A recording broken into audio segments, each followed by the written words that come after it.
Olá, graça e paz. Eu sou o Bispo Honorei Padilha, do São Pastiante de Pelotas, e mais uma vez eu venho até você com a palavra do dia. Hoje eu quero fazer um rápido comentário que está baseado no Evangelho segundo São João, no capítulo de número 4, versículo de número 23, quando diz que Deus procura verdadeiros adoradores que o adorem ao Pai em espírito e em verdade. E eu fiquei pensando, se ele falou verdadeiros adoradores, então existe uma outra classe de pessoas que Deus não considera que sejam. Eles são adoradores, porém não são verdadeiros, né? Não são genuínos. Eu fiquei perguntando, qual será a diferença de um para o outro? Pois ambos estão adorando, manifestando uma adoração a Deus. Então eu perguntei, qual é a diferença de um para o outro? Que diz que Deus está procurando verdadeiros. Então, ele tem uma classe de adoradores, porém ele está querendo que nessa classe toda, ele deseja que tenha para ele, para Deus, os verdadeiros. Quer dizer, então tem uma classe aí, né? Tem um grupo de pessoas que adoram, mas que Deus não considera aquilo como um ato verdadeiro de adoração. E eu fiquei analisando. Um verdadeiro adorador, ele não adora a Deus quando ele está somente com muita saúde, que ele está bem de saúde, graças a Deus, e ele está feliz, ele está contente, ele adora a Deus porque ele tem saúde.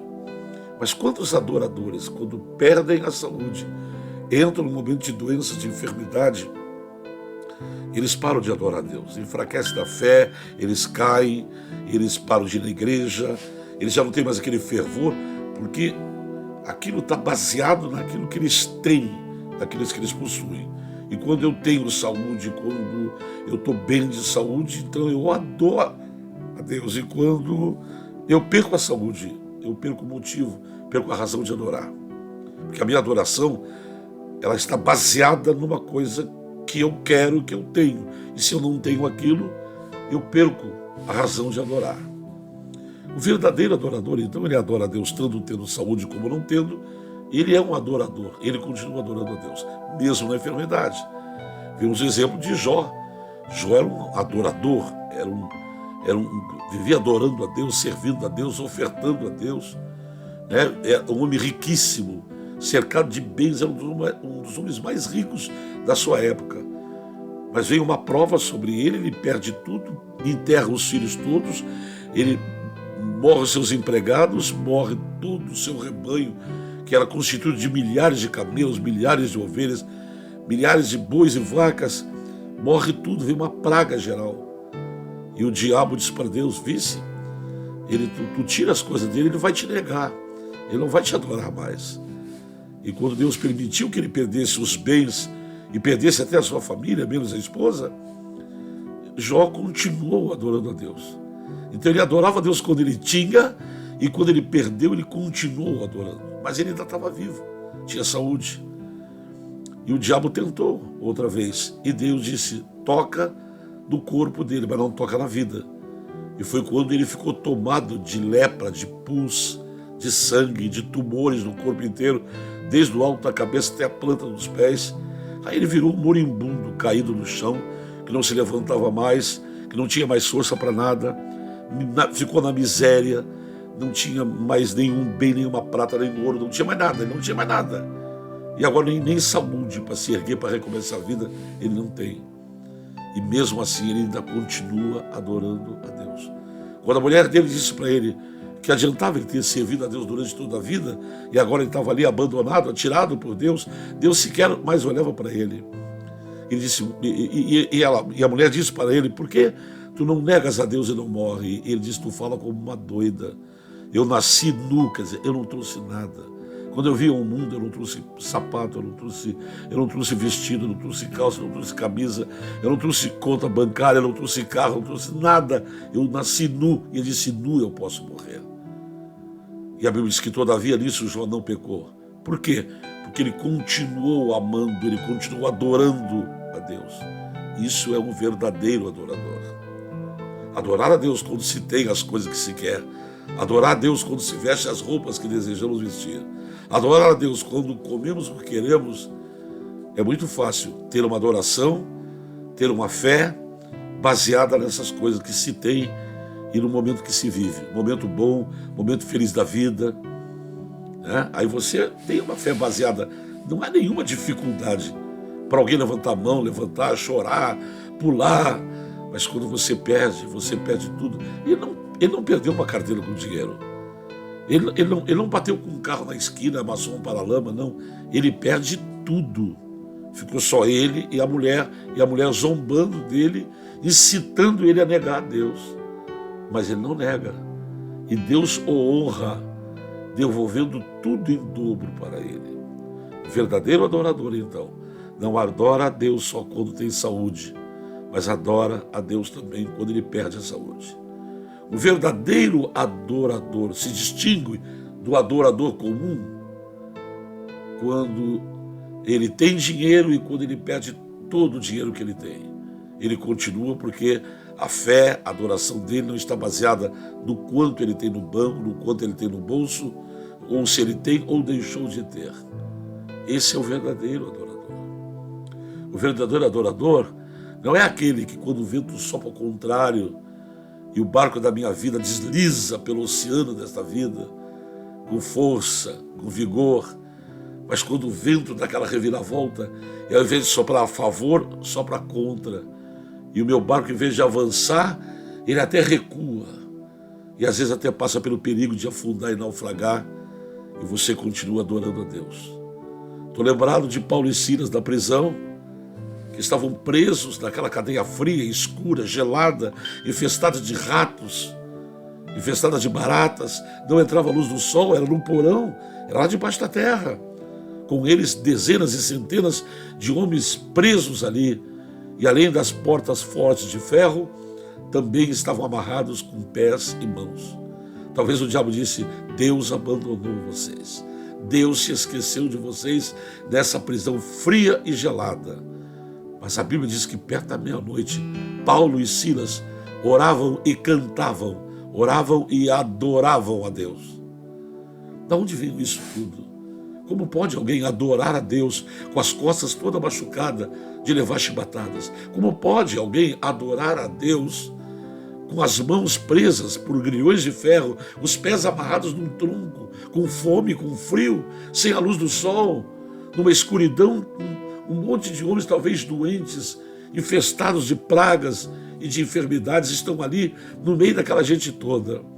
Mas a Bíblia diz que aquela adoração de homens que não estavam adorando a Deus porque estavam comendo numa mesa com um churrasco, adoração que chegou no céu, não porque os bolsos deles estão cheios de dinheiro, adoração que chegou ao trono de Deus, não porque eles estão vivendo uma vida liberta, lá em cima estão no buraco de uma prisão fria e gelada. Mesmo assim eles adoram a Deus, porque só o verdadeiro adorador procede desta forma. Quando Israel estava saindo do Egito em direção à terra prometida, a terra de Canaã, quantas vezes eles murmuravam, quantas vezes as coisas não estavam do jeito que eles queriam, e ao invés de vir em glorificação, dizendo: Deus está nos tirando, está trabalhoso, está, o deserto é difícil, está, mas nós estamos indo para a nossa terra própria, para o nosso próprio chão. Não, eles começavam: porque aqui não tem água, lá no Egito tinha, porque aqui não tem isso, lá no Egito tinha. Eles queriam até voltar para o Egito, voltar para a escravidão, porque só conseguiam adorar quando tinham água, quando tinham comida, quando tinham abundância. Ora, meu amigo, não há nenhum mérito em adorar a Deus quando a gente vive uma vida abastada. Foi isso que o diabo disse para Deus naquele dia com Jó. Como é que ele não vai te servir? Como é que ele não vai te adorar? Se tu vive cercando ele por todos os lados de bênçãos. Ele te adora por causa da bênção. É por isso que ele te adora. Tira a bênção dele para ver. E Deus permite que ele perca tudo. Das coisas, tudo que ele foi abençoado, tudo se esvaiu num sopro. E quando não tem mais uma razão, um motivo material para adorar, você ouve uma voz de um homem caído no chão e dizendo: eu sei que o meu Redentor vive. e por fim há de se levantar sobre a terra, e com os meus olhos, com os meus olhos ainda, eu verei a face de Deus. Isso é um verdadeiro adoradores. E é por isso que a Bíblia está dizendo que Deus procura verdadeiros. Porque outro tipo de adorador está cheio por aí. Nós vamos à igreja, não queremos ser a culto quando tudo vai bem, né? Quando não tem nenhuma luta, não tem nenhuma perseguição, ninguém critica você, ninguém fala mal de você, está tudo perfeito, perfeito, perfeito. Meu Deus, se ficar melhor até estraga. E aí você adora Deus pelos cotovelos, você se gesticula, levanta a mão e dá glória e sorri. Mas quando o vento sopra, cadê o teu sorriso? Cadê a tua adoração? Aí vem a murmuração no lugar da adoração. E as serpentes do deserto morderam e envenenou e morreu milhares e milhares de pessoas por causa da murmuração. O verdadeiro adorador não murmura, com dinheiro e sem dinheiro, com saúde e sem saúde, feliz ou triste, seja qual for o momento. A adoração dele não está baseada naquilo que Deus deu ou naquilo que a vida lhe deu, naquilo que ele tem ou naquilo que ele possui. Você adora a Deus por amor. Já falei algumas vezes aqui e volto a repetir. Quando me casei com a minha esposa, em menos de 90 dias eu perdi tudo. Eu perdi emprego, perdi estabilidade do emprego, perdi salário e eu comecei a perder tudo que eu tinha, a ponto de dormir com a minha esposa, já grávida da minha filha Raquel, minha primeira filha. Fomos dormir no chão batido, sem colchão, perdemos o quarto, devolvemos para a loja, devemos tudo que nós tínhamos. Parecia que Deus tinha me abandonado. E eu disse para minha esposa: meu amor, eu não me casei para tu passar todo esse trabalho comigo. Eu me casei para te dar felicidade, para te prover as coisas que tu tem necessidade. E eu estou passando esse momento e eu gostaria muito que tu voltasse. Eu continuo casado, volta para a casa do teu pai e da tua mãe. Tá? Lá tem comida, tem tudo lá, fica lá. E eu vou me virar e assim que eu me reerguer, claro que eu vou estar te vendo, vou estar toda hora te vendo lá, mas eu te trago. Mas eu não vou deixar você com uma criança com 2, 3 meses na barriga, né, e você dormindo num chão batido duro comigo. E ela olhou e me disse a seguinte coisa, olhando nos meus olhos: eu não me casei com cama, eu não me casei com mesa, com cadeira, eu não me casei com fogão nem com geladeira, eu não me casei com dinheiro, eu não me casei com nenhum bem material, eu me casei contigo. E aonde tu viver, eu vou viver, e o que tu comer, eu vou comer, e quando tu não comer, eu não vou comer, mas eu não vou sair do teu lado. Ora, ela estava me dando a maior prova de amor que alguém pode dar. Ela deixou clara para mim que ela não estava presa a mim, nem vivendo comigo, por causa das coisas que eu podia dar para ela, ou que eu poderia fornecer para ela. Mas agora estou privado de poder dar o que ela quer, e ela está dizendo que não está comigo por causa das coisas, mas por minha causa.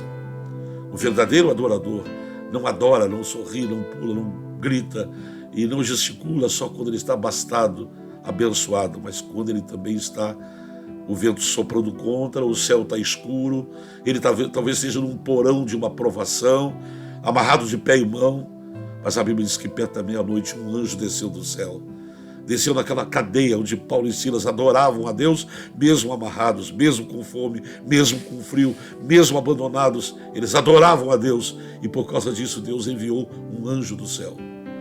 E abriu as cadeias, aqueles cárceres se quebraram, as correntes se quebraram e todos ficaram livres. Naquela noite o carcereiro responsável pela cadeia se apavorou, achou que os presos tinham fugido, porque as portas estavam todas abertas, mas ninguém fugiu. E naquela noite Paulo pregou o evangelho para o carcereiro. O evangelho, com a esposa, com os filhos, aceita Jesus e é batizado naquela mesma madrugada. Almas foram salvas, porque alguém, ao invés de estar se lamentando, chorando, lamuriando, se queixando disso, daquilo ou daquilo outro, entendia o que é servir a Deus. Servir a Deus, sabe, os covardes. Quem são os covardes? Os covardes não é aqueles que fujam.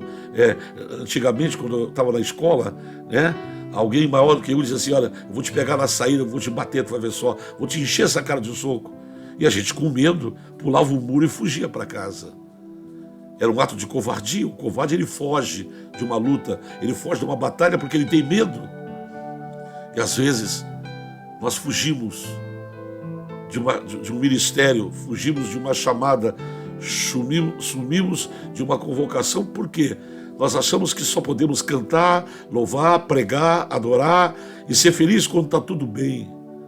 Mas o verdadeiro adorador, ele adora em qualquer circunstância da vida. E ele não abandona o barco, ele não foge. Ele não é aquele que larga tudo e vai à procura de um outro lugar, de um outro canto onde não tenha vento soprando. Não há lugar nesse canto desse planeta em que você vai encontrar sempre uma situação de primavera e de verão. Os invernos da vida, os outonos da vida, eles vão e vêm, vão e vêm. E não há nenhum lugar nesta terra onde você não vai passar por uma provação, por uma luta, onde seu barco vai ser sacudido. Os covardes fogem à procura de um lugar de sossego, à procura de um lugar onde ele tenha uma paz. Mas todo lugar, Jesus disse no mundo. Ele não disse no Brasil, ele não disse no estado do Rio Grande do Sul, ele não disse em Pelotas, ele disse no mundo tereis aflições. Não há um canto desta terra onde não tenha um momento, uma hora de aflição, de luta, de mentira, de calúnia, de perseguição. Só os covardes fogem. E os covardes não podem entrar no reino do céu. Tem pessoas que vão pulando de galho em galho, procurando um momento de sossego onde não tem a luta. Você não é o verdadeiro adorador. O verdadeiro adorador, ele adora a Deus em qualquer circunstância da vida. Porque ele é um adorador verdadeiro. Que Deus te abençoe, que Deus te guarde e que eu e você possamos suportar todos os momentos difíceis da vida, permanecendo, sendo um verdadeiro adorador. Porque Deus não procura adorador, ele procura um verdadeiro adorador, que adore a Deus em espírito e em verdade, não baseado nas coisas que eu tenho ou no momento que eu estou vivendo. Que Deus te guarde, que Deus te abençoe, que Deus te faça prosperar. Até a próxima palavra do dia. Até lá.